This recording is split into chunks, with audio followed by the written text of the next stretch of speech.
we are glad that Karamoja education is rising. It's getting to a point where it will be unstoppable.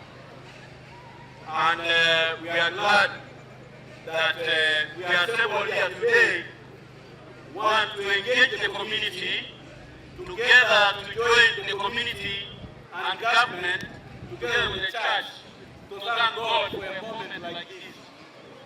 And that's why we are here, to get a buy-in, to express our support for this university project, and pray to God Almighty, who has already ordained that this university is set up here on the soil of Lost Land.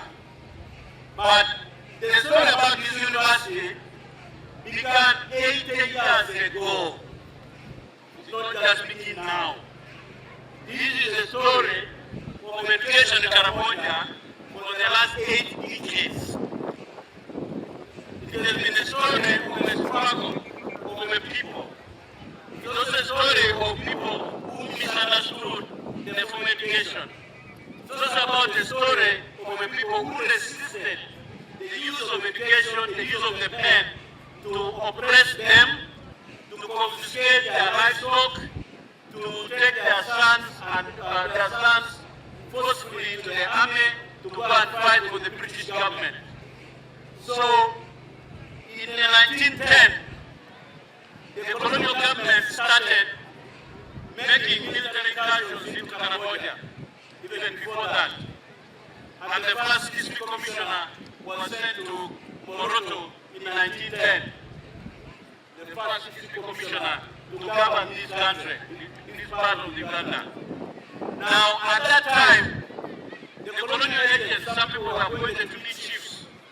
There was a story of a chief called Wagong in Mazeniko, Nadunget in Moroto, who became unpopular for implementing draconian policies of collective punishment, blood money. If somebody was to pay, even you did not go, your accounts will be confiscated. And therefore you suffer to pay the other community, even when you did not participate in the other community. He was also accused for conscripting young people of Mazeniko to go to fight in the First World War. And therefore, there was a big uproar in Mazeniko. And the community decided to send Ameto, a team of young people, to go and arrest this chief and bring him to the elders so that they can be asked why he is conspiring with the colonial government to oppress their people. And according to the elders, they thought the problem was the pen. The pen he was using for conscripting children by force into kick up gun rifle. The pen he was using to make decisions which would oppress the people. They thought the pen was the problem.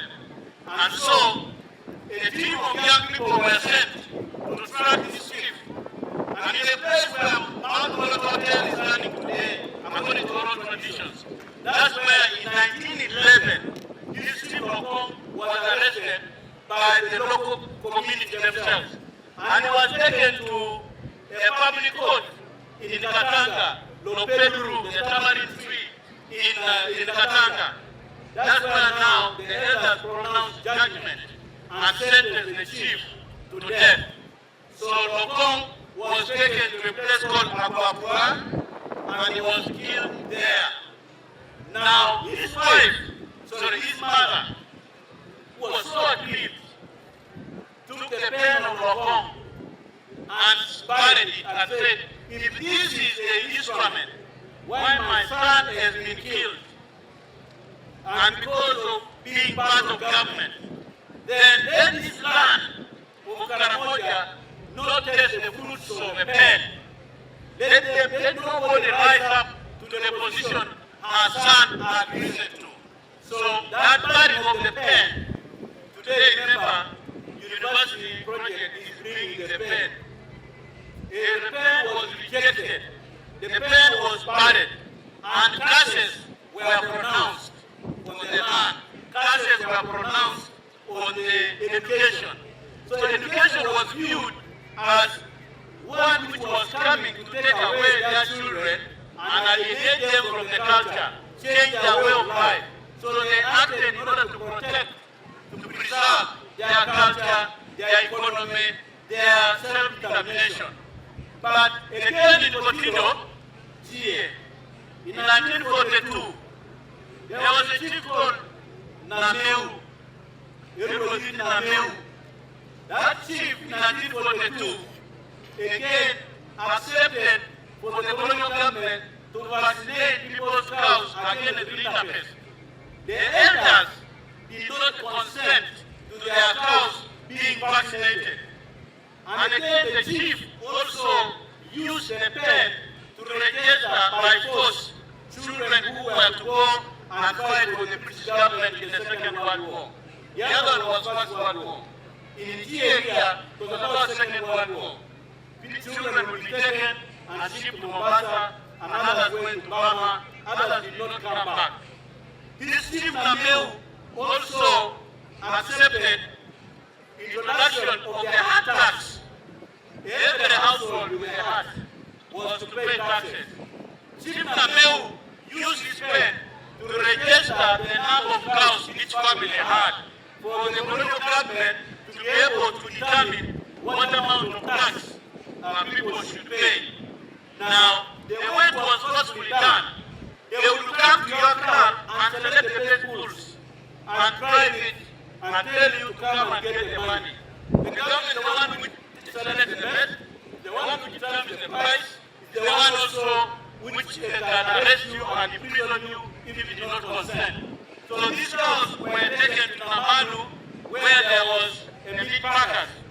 And if you read the colonial records, you will find that in Namalu, a place called Kagata, there was a meat canning factory which was taking all these livestock confiscated from people, turning it into beef, to feed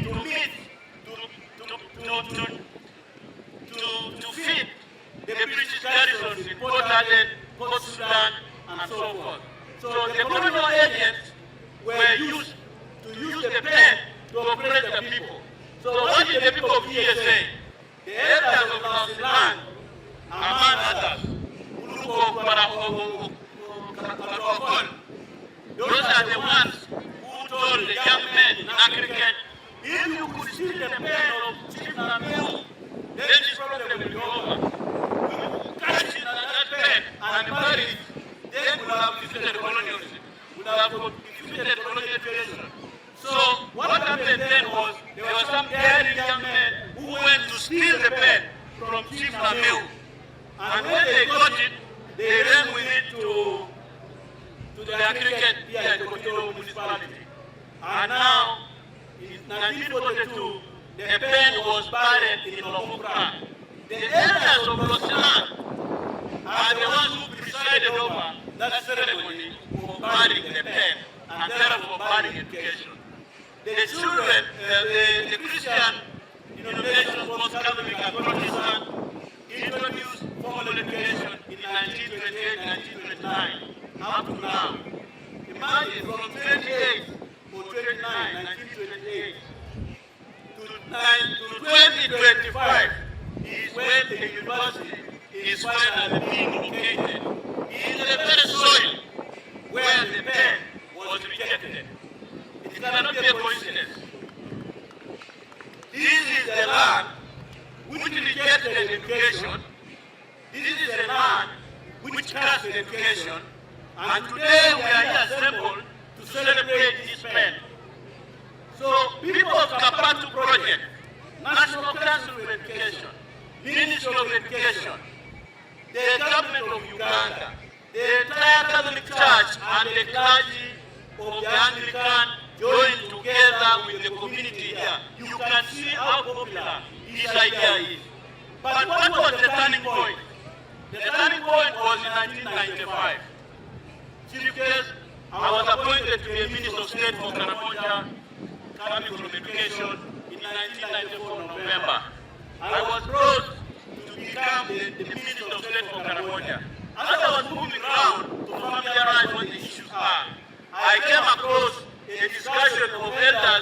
Kotido, because Kotido district had just been carved out of Moroto district.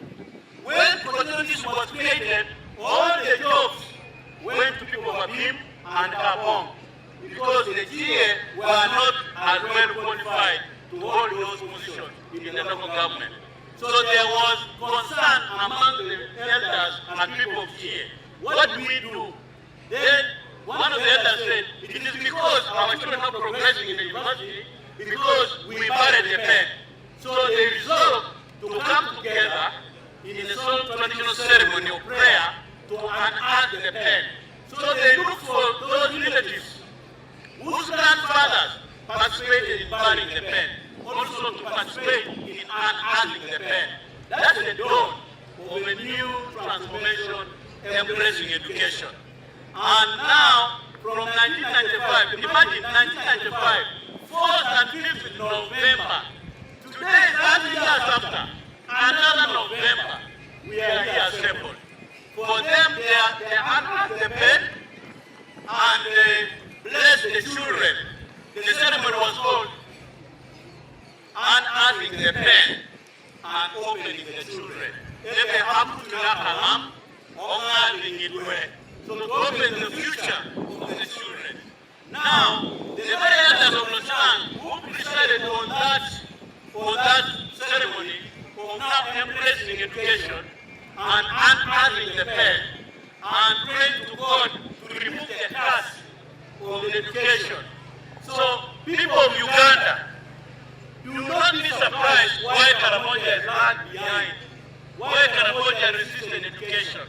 It has been a long journey to reach this point, 80 years. Imagine the colonial government did not allow Karimojong to go beyond primary 6.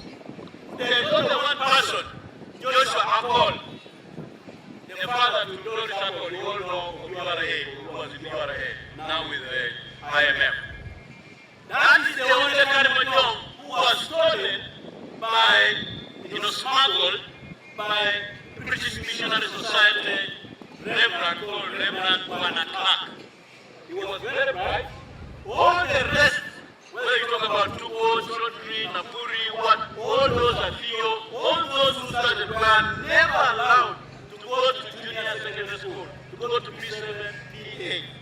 So they were recruited to be clerical officers, to be foremen, to be what? So the person of Joshua Cole was the one who was smuggled by a British reverend and taken to Mora, and there are people of Mora here. Taken to Mora, and that is the first Karimojong who sat for Cambridge. And God helped him, he passed. He went to University of London. He completed the university in 1963. Imagine the university education that had been denied to the people of Karamoja. Finally, by God's providence, one of them got through. And it's the one who has written books in the vernacular which we are using when we are studying in primary. So that Joshua Cole was made to work with East African Railways and Harbors based in Nairobi. When the East African Committee collapsed, he was brought to be the managing director, chairman, managing director of Uganda Railways. In 1980, he joined politics. He became a deputy minister for transport and communication. These are the early leaders who inspired the rest of us. In the 70s, so imagine to the Christian denominations and the clergy, education was turned by the people. If you lose the cows when you're a shepherd, the only place to run was school. But the parents would come to school to pull you out of the classroom. But how the church has persisted in this journey, the church did not give up. The church has stood with the people of Karamoja Father tomorrow. And now we are not surprised that even the university, on the soil, on the very soil, the university was rejected, the pen was rejected. Now the church, working with the government, this is what we are celebrating. We are celebrating the partnership between the church, the community, and the government of the Republic of Uganda. So we'd like to thank His Excellency the President, we'd like to thank the Bishop of Moroto, the Bishop of Kotido, because the two dioceses are now working together, the two Catholic dioceses are the ones who have entered into a discussion with government to locate this university here. My brothers, November 4th and 5th, the pen was unearthed, not far away from here, Omukra. And there is a monument when you come into Los Angeles. The very children of whose parents unearthed the pen are here, their grandchildren. Now, so that their children will not go through what their parents or grandparents went through. So this is a very, very important occasion. In conclusion, maybe that's why the Nigeria people unearthed the pen. The Mazeniko, Honorable MP for Mazeniko, the government of Uganda, we still have to go ahead with the people of Mazeniko to unearth the pen. That's why education is moving in all other districts of Uganda, of Karamoja, except Kotido and Mazeniko. 1986, when I came back from London School of Economics, we were only 2 graduates in our Mazeniko who had degrees. Now, the issue now is, Ulu University has been trying to start a university in Moroto. Maybe, who knows, why it has taken 10 years and nothing much has come out. I think the people of Mazeniko, Moroto, also need to copy the example of people of Laslan, of Kotido. In conclusion here, Chief Guest, the unveiling of this project, university project, and thanking God for this university project, is both a commemoration as well as a commencement, the beginning of a new dawn. It celebrates the courage of those who buried the pen. We must also the courage of those who buried the pen. It honors the wisdom of those who unearthed it and enters the future to those who will wield it. It enshrines the belief that leadership is not merely about governance, but about guiding people from darkness into light, just like the church does. From conflict into confidence, and from survival to success. Chief Guest, the stewardship of this university, the President agreed to be the top promoter of this university. The Deputy President, the Vice President, has agreed to be the Deputy Chief Promoter of this university project. And that's why, when everything has been done, and all the paperwork has been finalized, the installation of the founding chancellor as President Yoweri Kaguta Museveni and the Vice President as the Deputy Founding Chancellor will surely take place. Today is just an engagement with the community. Together in unison, we pray to God, and also we thank the university, and let the university project be unveiled. It's not me in offices only. The public needs to see what is coming on this sacred soil of Roswang. Chief Guest, the sun is going to set today. The sun at sunset. But it will set heralding a new Karamoja. A new Karamoja that is embracing education. A Karamoja that now is rising. It is unstoppable. We thank the President for appointing one of our daughters as a principal judge. This is the first time a daughter or a son or a daughter, a child of Karamoja is now number 3 in the Ministry of Justice, in the judiciary, the third branch of government. That is Justice Apodo. You see now the pen. In 2023, we took stock how many had gotten degrees. We found we had 45 medical doctors. Imagine 1923. Since Adam left Eden, actually since he left Karamoja, because he walked in Eden like Karamoja, I think Eden was here, I think. So since the world was made, how can you have only 45 medical doctors? Only 24 people with low degrees. Imagine I'm one of those 24, they have increased now in the last years. One of those is the principal judge. Imagine, people think Karamoja are bright. My friend, those of us who came to school are the ones who could not keep house.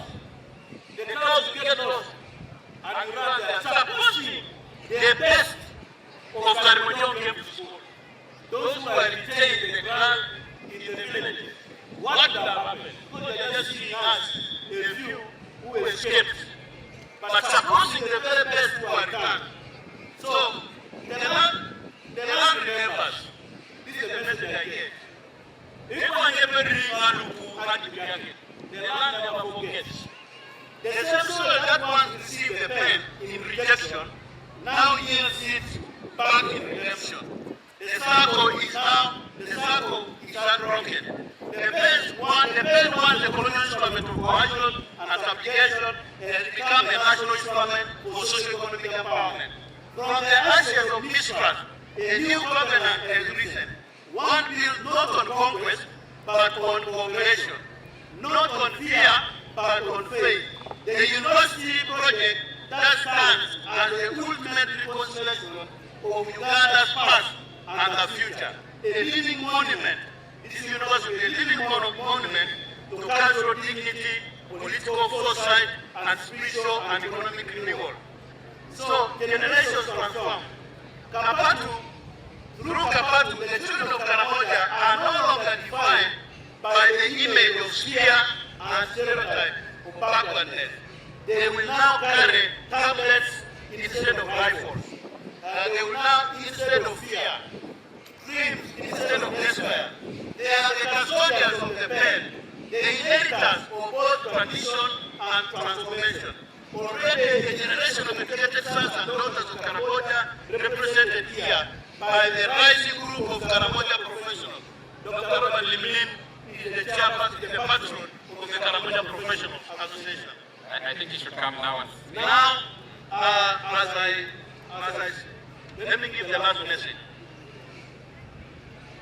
Kabatu project is now in the 10-year Karamoja Development Plan. There, which has been approved by Parliament.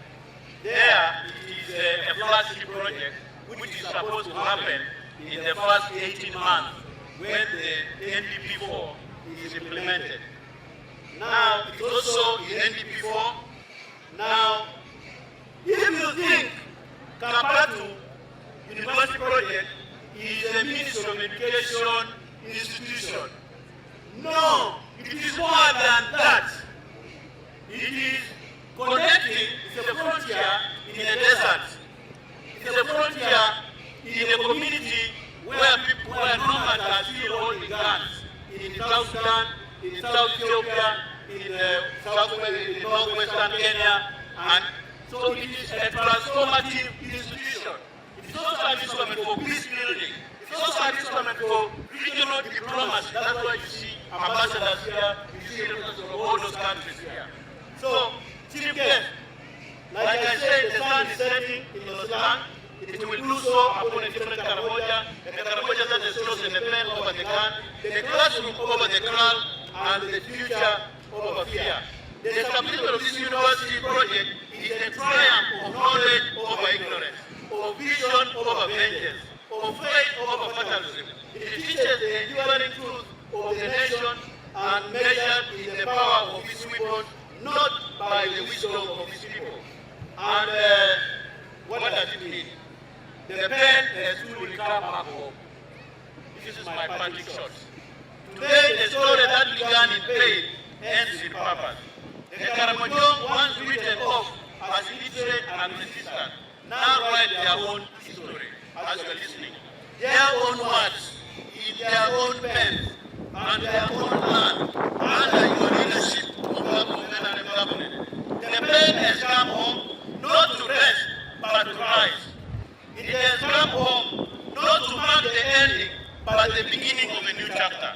It has come home as a symbol of peace, unity, and enduring progress under the leadership of especially the President. And from this sacred crown of Rosilan, where the past and the future now meet, the children of Karamoja will write not just their story, but the Uganda's next great chapter in education, peace, and nationhood. So this is really the story of Kabatu. I don't know how many universities have a story like this. Thank you very much.